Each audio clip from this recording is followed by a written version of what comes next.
When he first walked into the office on that quiet Monday morning, everything felt new and a little too polished. The glass walls, the sound of fingers tapping on keyboards, the faint smell of coffee, it all carried a kind of excitement and nervous energy.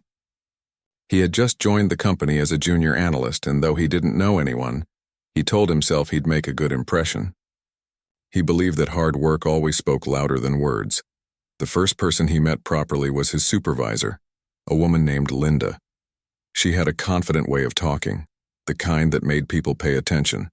She was dressed sharply and moved fast, always checking her phone or typing something on her laptop. When she shook his hand, she smiled politely but didn't look at him for long. "You'll be reporting to me," she said quickly. "Let's make sure you learn fast. We don't have time to babysit." He nodded with a small smile, not knowing how to respond. She didn't mean it harshly, he thought. Maybe she just had a lot on her plate. The first week went by quickly. He spent most of his time learning the company system, reading old reports and trying not to get in anyone's way. The office felt like a mix of friendly and distant.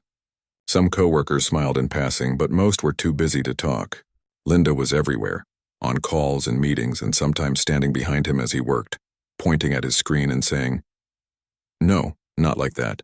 Do it this way." Her tone was firm, not cruel. Still, something about it made him uneasy. She rarely said thank you or good job. When she did, it sounded like she was in a hurry to get it over with. He tried to stay positive. Every night when he got home, he told himself that it was just the adjustment phase. Every boss had their own style. She was probably like this with everyone, but as weeks passed, he started noticing small things that didn't sit right. When they were in meetings, Linda often interrupted him before he could finish speaking. If he made a suggestion, she would rephrase it like it was her own idea. Once, during a team meeting, he gave a short update about a report he'd been working on.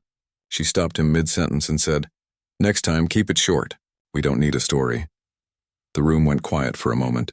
He managed a quick nod and sat down, pretending not to care. After the meeting, one of his coworkers quietly said, "Don't take it personally. That's just how she is." He gave a half smile, but inside he felt smaller. Still, he didn't want to complain. He thought maybe he just needed to prove himself more. He started coming in early, reviewing every detail of his reports, double-checking everything. But no matter how careful he was, Linda always found something to criticize. "You missed a comma here. This chart looks messy. Why didn't you think of that earlier?" Sometimes she'd sigh loudly while he was explaining something, as if talking to him was a waste of time. The others noticed, but they stayed quiet. After all, she was the supervisor. There were days when her mood seemed lighter. She would make jokes with other team members, laugh about weekend plans, and for a moment, everything seemed normal. But whenever he joined the conversation, she either ignored his comment or changed the topic. He didn't understand what he had done wrong. He was polite, he met deadlines, and he never argued back. One afternoon, she asked him to bring a report to her desk. When he handed it to her, she barely glanced at it before saying, "You still don't get how this company works, do you?" He stood there, unsure what to say. "I'm still learning," he said quietly. "Well, learn faster," she replied without looking up. Then she waved her hand, signaling he could go. That night, he sat on his couch staring at his laptop. His wife noticed how quiet he'd become over the last few weeks. "Rough day again?" she asked gently. He nodded but didn't explain much. He didn't want to sound like he was complaining about work. He wanted to believe things would get better. He kept reminding himself of why he took this job: the better pay, the stability, the chance to grow. But with every passing week, his motivation started to fade. He began waking up with a knot in his stomach, dreading what might happen that day. Every time his phone buzzed with a message from Linda, his heart skipped a beat. Still, he showed up on time, smiled when needed, and kept doing his work. He didn't want to be seen as the sensitive employee who couldn't handle a tough boss. There was one particular day that stayed in his mind. It was a team lunch organized by the company. Everyone was laughing and chatting freely, a rare break from the usual routine. He tried to relax too. At one point, he said something funny about an office printer that always jammed. A few coworkers laughed. But Linda looked at him and said, "Maybe if you focused as much on your reports as you do on jokes, things would run smoother." The laughter stopped. People exchanged awkward looks. He forced a small smile, trying to brush it off. But inside, the words hit deep. After lunch, one of the interns whispered to him, "That wasn't fair." He just shook his head and said, "It's fine." But it wasn't fine. Something inside him began to change. He started avoiding eye contact with her, keeping his answers short. When she called him into her office, he made sure not to stay longer than needed. He began to doubt himself, his skills, his confidence, even his decision to work there. The days felt longer. The sound of her heels clicking down the hallway made his stomach tighten. He would pretend to be busy whenever she walked by, hoping she wouldn't call his name. But she always did. Once, when a client praised a presentation he had helped design, she quickly said, "Yes, but I had to fix most of his part." The client nodded, unaware of what was really true. He just smiled weakly and stayed quiet. Despite all of this, he kept hoping things would improve. Maybe she'd notice his dedication one day. Maybe she'd finally treat him with respect. But deep down he knew that hope was fading. Every evening when the office lights dimmed and people packed their bags, he stayed a little longer, tidying up his desk and reviewing his work. The silence of the empty office gave him a strange comfort. It was the only time he felt at peace there. Sometimes he'd see Linda leaving in a hurry, still talking on her phone. She never said goodnight. She never asked how he was doing. He told himself he could endure it. He had dealt with difficult people before, but this felt different. It wasn't just her words, it was the way she made him feel invisible. Weeks later, during a Friday team meeting, she made another remark about how some people still need to understand the meaning of professionalism. She didn't say his name, but everyone knew who she meant. He sat quietly, pretending to take notes. When the meeting ended, he packed his things slowly. A coworker patted him on the shoulder and said softly, "Hang in there." That night, as he drove home in the fading light, he realized something needed to change. He didn't know what yet, but he couldn't keep pretending everything was okay. He looked at his reflection in the rearview mirror and said quietly to himself, "I just want to be treated with respect." He didn't know it then, but those words would soon push him to take a step that would change everything. The days kept rolling one after another, but for him, every morning started with the same feeling, a quiet heaviness that sat on his chest as he got ready for work. He'd sit in traffic staring at the blinking red lights ahead, wishing he could just turn back. The office, which once felt full of possibilities, now felt like a place he had to survive. He tried to stay focused, telling himself that things might change if he just worked harder. But no matter how much effort he put in, it always felt like he was walking on thin ice around her. If he spoke too much, she said he was wasting time. If he stayed quiet, she said he wasn't being proactive enough. Nothing he did seemed to please her. One morning during their weekly meeting, he presented a detailed report that took him days to prepare. It was clear, well organized, and even included small improvements he thought she would appreciate. When he finished, there was a short silence before she said, "Next time, keep it shorter. We don't need unnecessary details." Her voice was calm but sharp enough to cut through his pride. The room stayed silent until she moved on to the next topic. He glanced around at the faces of his coworkers. Some looked down at their notes, others gave small sympathetic smiles. No one said a word. By now, everyone had learned to stay out of it. After the meeting, he went back to his desk and tried to act normal, but he could feel the frustration building inside. He wasn't angry, just tired. Tired of being treated like his work didn't matter. Tired of pretending it didn't hurt.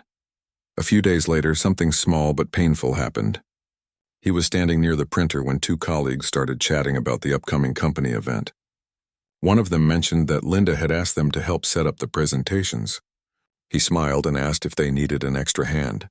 Before they could answer, Linda walked by and said, "I think you should just focus on finishing your own reports first." Her tone wasn't loud, but it carried enough weight that the others fell silent. He stood there frozen, the warmth rushing from his face. One of the colleagues tried to ease the tension by saying, "We'll manage, don't worry." But the moment was already ruined. He gave a small nod and walked back to his seat, pretending not to care. That night he couldn't sleep. He kept replaying her words over and over. It wasn't what she said. It was how she said it, like she was reminding him that he didn't belong there. The next morning he came in early again. The office was quiet except for the hum of the air conditioner. He sat down and started reviewing his work, trying to stay ahead before she arrived. But when she came in, the first thing she did was point out a small mistake in a spreadsheet. "You need to be more careful," she said without looking up from her screen. "I shouldn't have to check your work like this." He apologized softly, though the error was minor. She didn't reply. As the weeks went on, the pattern continued. She would give him new tasks with tight deadlines, sometimes changing instructions halfway through. When he asked for clarification, she'd sigh and say, "You should know this by now." There were moments when he wanted to speak up, to tell her how her tone made him feel. But every time he thought about it, fear stopped him. What if she got angrier? What if she made things worse? He couldn't afford to lose this job. His co-workers had started to notice more too. A few of them whispered about how unfairly she treated him. One afternoon, while he was quietly eating lunch in the break room, a colleague sat beside him and said softly, "You handle it well. I don't know how you stay so calm." He gave a small laugh and said, "You get used to it." But the truth was, he never really did. The tension grew heavier when she started questioning his performance during group discussions. If he made a suggestion, she would ask, "Are you sure you understand the data?"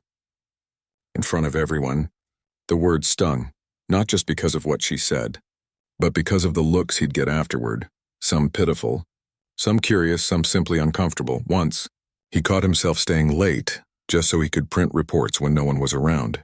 He didn't want anyone to see the frustration on his face. When he finally packed up and left, the security guard gave him a tired smile and said, "Long day again?" He nodded, forcing a smile back. At home, things weren't much easier. He started bringing his stress with him. He'd sit at the dinner table, barely touching his food. His wife noticed, of course. "You can't let her get to you," she said gently one night. "You're good at what you do." He nodded but stayed quiet. Deep down, he knew she was right, but he didn't know how to change anything. One Friday evening, as people were getting ready to leave early for the weekend, Linda walked over to his desk and dropped a file in front of him. "I need this done by Monday morning," she said casually. He looked up surprised. "I thought we were off on Monday for the holiday?" She gave a short laugh. "Not for you." Then she walked away. He sat there for a long moment, staring at the folder. The office slowly emptied, and soon he was the only one left. He opened the file and started reading through it, realizing it would take hours to complete. He didn't want to work through the weekend, but he also didn't want to give her another reason to criticize him. So he stayed late again. When he finally got home, it was past midnight. His wife was asleep and the house was quiet. He poured himself a glass of water and sat at the kitchen table, staring into the darkness. He wondered if anyone else at the company went through this or if it was just him. The next few days passed slowly. He finished the report on time, but Linda barely glanced at it before saying, "You should have formatted it differently." That was it, no thanks. No acknowledgement of the long hours he'd spent. He began to realize that no matter how hard he tried, nothing would ever be enough for her. One afternoon, after another tense meeting, he overheard two co-workers talking quietly near the hallway. "She's too hard on him," one said. "I don't think he deserves that." The other replied, "Yeah, but nobody wants to get on her bad side." He walked past them, pretending he hadn't heard, but inside he felt a strange mix of sadness and relief. At least someone noticed. As the days turned into weeks, his patience started wearing thin. Small things that he used to ignore now made his stomach twist. The sound of her voice calling his name across the office filled him with quiet dread. He began avoiding her whenever possible, sending emails instead of walking to her desk. But she noticed that too. One day she called him out for not being engaged enough with the team. He apologized again, but this time his voice carried a tired edge. She looked at him sharply, as if surprised he had any feeling left. That night, he sat in his car in the office parking lot for nearly an hour before driving home. The sky was dark, and the street lights blurred through the rain on his windshield. He felt drained, like every bit of confidence he once had was slipping away. He thought about quitting, about walking away from the stress and starting fresh somewhere else. But he couldn't. He needed this job. And part of him still hoped that maybe somehow things could change. But as he sat there listening to the rain, one thought kept returning. This couldn't go on forever. Something had to give, and deep down he knew that if she kept treating him this way, one day he would have no choice but to speak up. The tension between them had become something everyone in the office could feel, even if no one said it out loud. It wasn't open conflict, just quiet, constant pressure that filled every corner of the room whenever she walked in. He had learned to read her mood the moment she stepped through the door. If her footsteps were quick and sharp, he braced himself. If she was talking fast, he knew something would soon fall on his desk with a tight deadline. By this point, he had stopped expecting any sort of kindness from her. He came in, did his work, and kept his words short. He stayed out of her way as much as possible, but it never seemed to make much difference. One Tuesday morning, there was an important meeting with a client who had recently signed a big contract. Everyone was nervous but hopeful, because it was a chance for the team to make a good impression. He had spent nights preparing the presentation slides and reports, double-checking every number.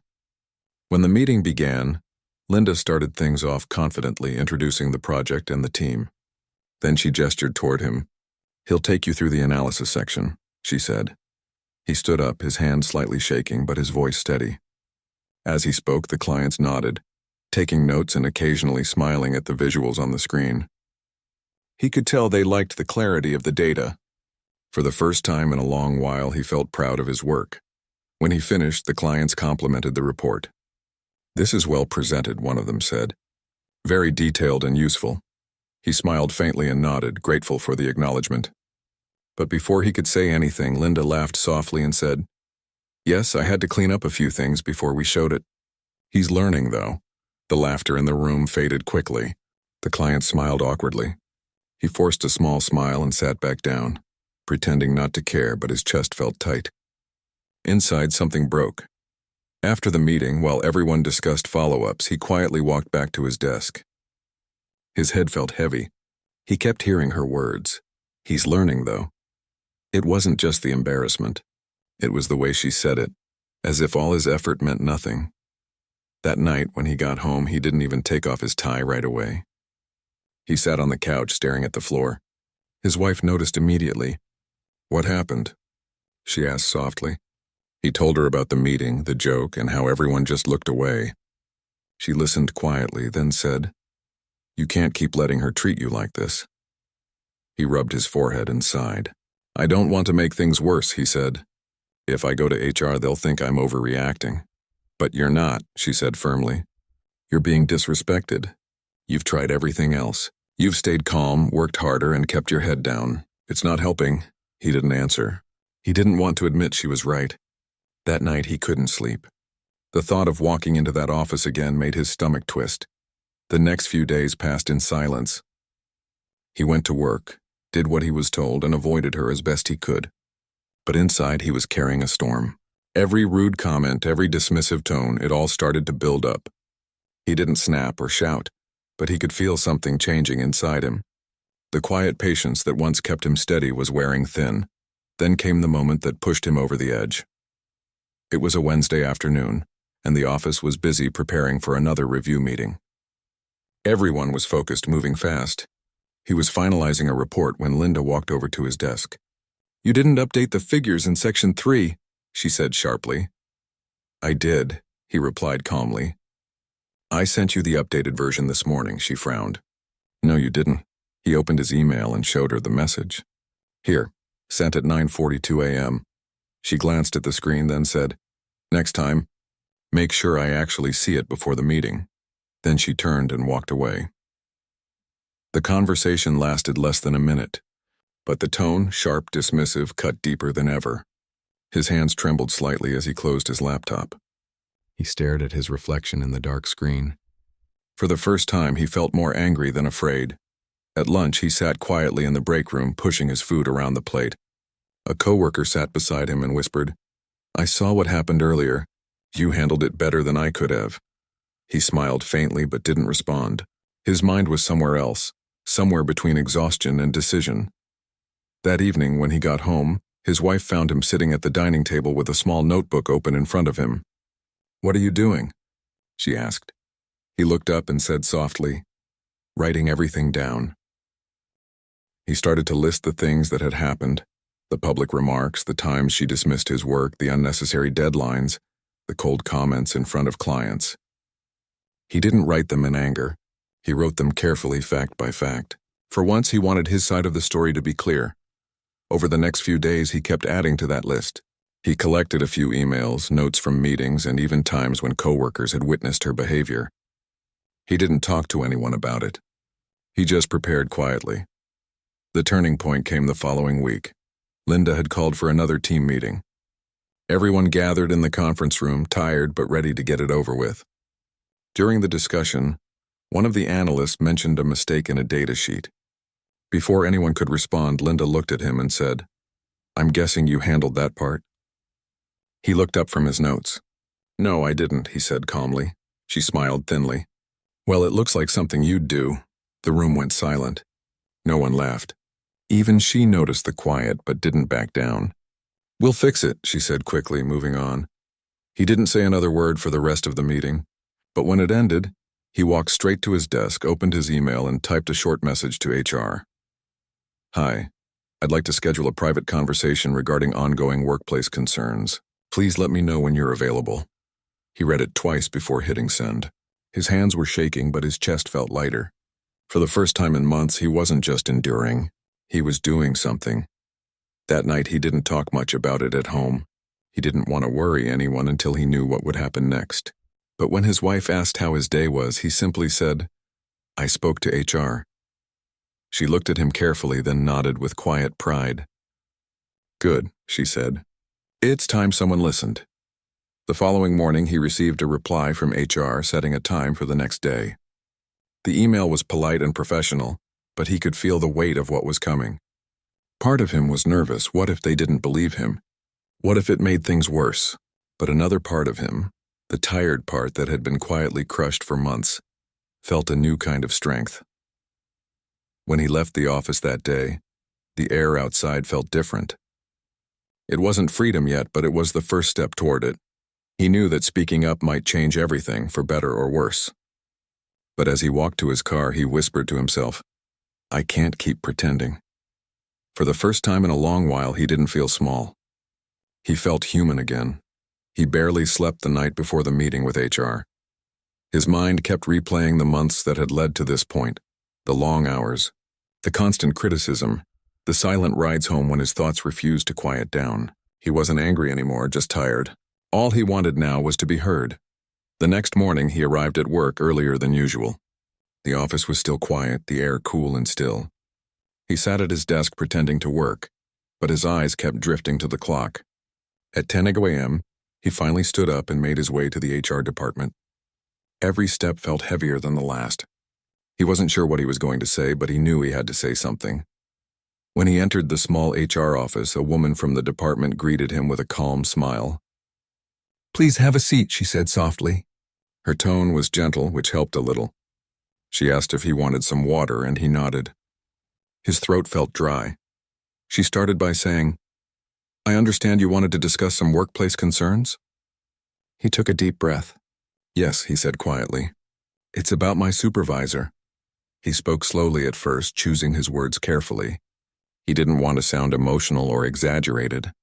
He just told her what had been happening, how she often spoke down to him, how she dismissed his efforts in front of others, and how it had started affecting his work and confidence. He mentioned specific incidents, including the client meeting, the public remarks, and the late deadlines that always seemed to land on his desk. The HR representative listened without interrupting, nodding occasionally, taking notes. When he finished, there was a long silence before she said, "Thank you for coming forward. I know it's not easy to talk about these things." He nodded, staring at the table. "I didn't want to cause trouble," he said. "I just want to be treated with respect." She gave a small, understanding smile. "That's completely fair. We'll start by reviewing your concerns and speaking with a few people privately. Everything will be handled carefully." When he left the HR office, he felt lighter but also nervous. Part of him worried about how Linda would react once she found out. Would she get angrier? Would the team start treating him differently? But there was no turning back now. He had done his part. Over the next few days, the office felt strange.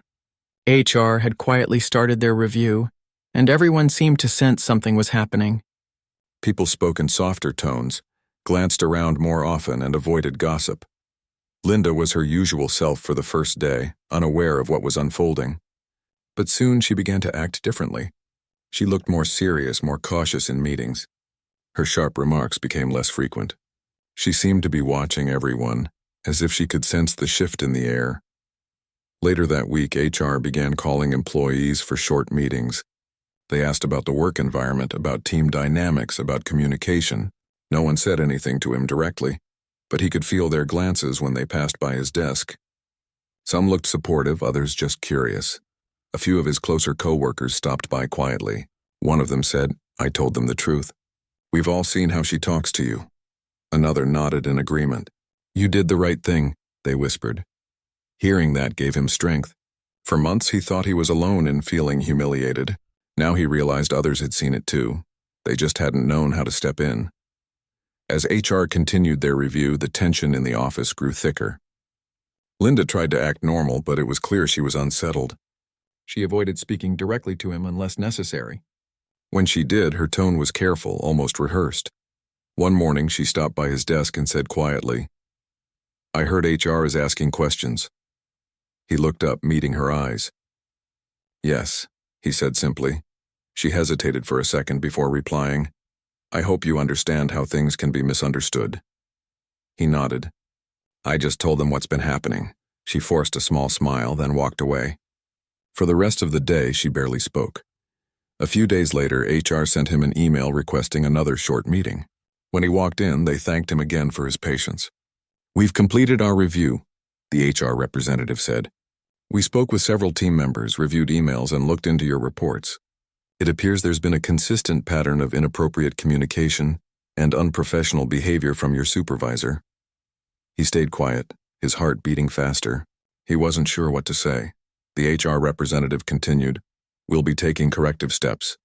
Your supervisor will undergo professional conduct training and leadership coaching. She's also being removed from direct supervisory duties for the next few months. During that time, you'll be reporting to another manager. We'll ensure you're in a more supportive environment moving forward." He felt relief wash over him, mixed with disbelief. After months of silence, someone had finally listened. "Thank you," he said softly. When he returned to his desk later that day, the office atmosphere felt lighter. Word spread quietly, though no one said much out loud. Linda stayed in her office for most of the afternoon. Her door closed. She didn't call any meetings, didn't raise her voice, didn't even make eye contact. By the end of the week, HR officially announced new workplace respect and communication workshops for all employees. The email was written in general terms. No names mentioned, but everyone knew what had inspired it. Some people congratulated him quietly, saying things like, "Good for you," or, "It's about time someone spoke up." Others stayed neutral, afraid to take sides, but he didn't care. He hadn't done this to win attention or sympathy. He did it because he couldn't keep letting himself be treated that way. That weekend, he finally felt at peace for the first time in months. He took a long walk outside, breathing in the cool air, feeling like he could finally relax. His wife smiled when she saw the calm on his face. "See?" she said gently. "You did the right thing." He nodded. "I just wish it hadn't taken so long." On Monday morning, he returned to work with a different mindset. He still felt cautious, but there was a quiet confidence in the way he carried himself. Linda was still there, though quieter and more distant. She didn't call him into her office anymore, and when they did have to talk, her tone was formal but polite. One afternoon, a few weeks later, HR arranged a follow-up session for both of them. It wasn't confrontational, just a conversation about moving forward. They sat across from each other, a little awkward, while the HR representative facilitated. Linda spoke first. Her voice was softer than he had ever heard it. "I understand that my behavior made things difficult," she said carefully. "It wasn't my intention to make you feel disrespected, but I can see now that I did. I'm sorry." He looked at her for a moment before replying. "I appreciate that," he said simply. "I just wanted to be treated fairly." She nodded, then lowered her eyes. It wasn't an emotional moment, but it was real. There was no anger left, just two people finally acknowledging what had gone wrong. After that, things slowly settled. The office became more balanced. The team started working more collaboratively. People spoke with more kindness, even in small ways, saying thank you, asking for input, sharing credit. It was as if everyone had learned something from the situation. He didn't boast about what happened, nor did he hold grudges. He just focused on his work and let his actions speak for him. Over time, his efforts were recognized, not just for his skill but for his patience and integrity. Months later, HR implemented a new company policy that encouraged employees to report workplace issues early and confidentially. Posters about respect and communication were placed around the office. No one mentioned names, but everyone knew the reason behind the change. One afternoon, as he packed up to leave, Linda passed by his desk. She stopped for a moment and said, "I hope things are better now." He gave a small, genuine smile. "They are," he said. She nodded once, then walked away. As he stepped out of the building into the evening light, he felt something he hadn't felt in a long time. Peace. It wasn't about winning or proving anyone wrong. It was about finally standing up for himself with quiet strength. Sometimes it takes just one voice to remind everyone what respect really means. The months that followed brought quiet change. The office no longer carried the heavy tension it once did. People spoke to each other more kindly, laughter returned to the break room, and even small things like morning greetings felt genuine again. He noticed it all, but he didn't let the attention get to him. He just wanted peace. His new supervisor, a calm and patient man named David, made a big difference. David never raised his voice, never dismissed ideas, and often reminded the team that respect mattered as much as results. The first week they worked together, David called him into his office. "I know you've had a rough time," he said sincerely, "but I've heard good things about your work. I want you to know I trust you." Those words hit deeper than David probably realized. For months he had doubted himself, second-guessed his every move. Hearing someone express trust felt like a breath of fresh air. "Thank you," he said quietly. "I'll do my best." And he did. He started taking initiative again, suggesting ideas during meetings, volunteering for new projects, and mentoring a few newer team members. His confidence slowly rebuilt itself piece by piece. Sometimes he still felt nervous before speaking, but he reminded himself that he had earned his place here. Linda stayed in the company, but she was no longer his supervisor. Their interactions were polite and brief. She had changed too, quieter, more measured in her tone. Some people said HR's intervention had humbled her. Others thought she was just being careful. Either way, she no longer treated anyone the way she used to. A few weeks later, HR organized a company-wide workshop about empathy and communication. Everyone attended, including Linda. The trainer spoke about how simple respect could transform a workplace. "Every word we say carries weight," she explained. "You never know how much courage it takes for someone to stay silent while feeling small." He couldn't help but think back to those days when he used to sit quietly at his desk, feeling invisible. He looked around the room. People were listening, even Linda. Her eyes stayed down most of the time, but when the trainer asked everyone to reflect on how they could improve, she raised her hand. "I've learned that leadership isn't about control," she said softly. "It's about lifting people up." The room went quiet. It wasn't a dramatic moment, but it was honest, and that honesty made a difference. After the workshop, she approached him near the coffee machine. "I wanted to say thank you," she said carefully, "for how you handled everything. You could have made it worse, but you didn't." He nodded slowly. "I just wanted things to be fair," he said. She smiled faintly. "I know, and I respect that." It was strange hearing those words from her, but they didn't sound empty. Maybe she really had learned. He didn't feel anger anymore, just a quiet understanding. People make mistakes. Sometimes they need to fall before they see clearly. As time went on, his reputation grew stronger. Clients started asking for him specifically. Co-workers sought his advice. Even upper management began to notice his calm approach. One day, David called him into his office again. "You've really stepped up these last few months," he said with a smile. "There's a team lead position opening up soon. I think you'd be perfect for it." He was caught off guard. "Me?" he asked. David nodded. "You've shown patience, courage, and leadership without even realizing it. Think about it." That night, he sat at his kitchen table with his wife, telling her about the offer. She smiled proudly. "See? Everything happens for a reason," she said. "You went through all that, and now look where you are." He smiled, but he also remembered the fear, the nights of doubt, the quiet humiliation. "It taught me something," he said softly. "Sometimes standing up for yourself isn't loud. It's just doing what's right even when it's hard." He took the promotion a few weeks later. The announcement was simple but meaningful. When HR introduced him as the new team lead, a few people clapped quietly and David gave him a nod of approval. Linda was there too, standing off to the side. When the meeting ended, she walked up and said, "Congratulations. You earned it." "Thank you," he said. "I appreciate that." She smiled and walked away, leaving him with a strange mix of emotions: relief, closure, maybe even forgiveness. The following months were busy but fulfilling. He made sure no one on his team ever felt belittled or unheard. He encouraged ideas, gave credit openly, and reminded everyone that teamwork mattered more than ego. Sometimes he caught himself repeating the same advice that had once helped him. "You're doing great, don't let anyone make you feel small." One afternoon, a new intern stayed behind after a meeting. "Sir," she said hesitantly, "I just wanted to thank you. You make this place feel safe to learn." He smiled warmly. "That means a lot." "Thank you." Her words stayed with him. It reminded him why he had chosen to speak up months ago, not just for himself but for anyone who came after. The company slowly transformed. HR introduced mentorship programs, feedback sessions, and anonymous reporting systems. People began opening up about small issues before they grew into big problems. Respect became a part of the culture, not just a rule written in a handbook. One Friday evening, as everyone packed up for the weekend, he lingered by the window watching the sunset. The orange light spread across the desks and computers, painting everything in a warm glow. He thought about how far things had come, from the cold, tense mornings to this quiet, steady peace. Linda passed by and stopped for a moment. "Long week?" she asked with a faint smile. "Yeah," he replied, smiling back.